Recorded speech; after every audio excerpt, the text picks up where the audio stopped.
Which brings us to the aforementioned very worst thing that you can do for it. Well, actually, almost brings us there, because there's one more super important thing that I want to point out, and it's the fact that our heart and broader cardiovascular system happens to be quite flexible, having the ability to increase health, performance, efficiency, and output as a byproduct of being strategically worked, or something we intelligent walking apes like to call exercise. And the gold standard for measuring this cardiovascular output, something that was even used way back in the 1960s, is VO2 max, which represents one's maximal ability to take oxygen into the lungs from the environment, transport it via the heart to skeletal muscle, and use it to do physical work, with the higher VO2 max indicating greater cardiorespiratory fitness. And when modern research explored the big difference between individuals with a high VO2 max compared to individuals with a low VO2 max, for example, elite athletes compared to less fit sedentary individuals,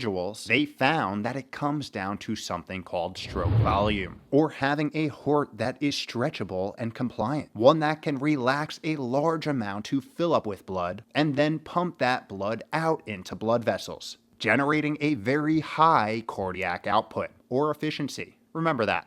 You'll need it for later. Well, actually, I guess now. Because with that, the absolute worst thing that you can do for your heart health, your cardiorespiratory health, and heart compliance is nothing. Not smoking, drinking, lack of sleep, or too many treats, but nothing. Literally nothing. Sitting on your badonkadonk with minimal movement for long periods of time. And let me take you on a trip back to the 1960s to explain why.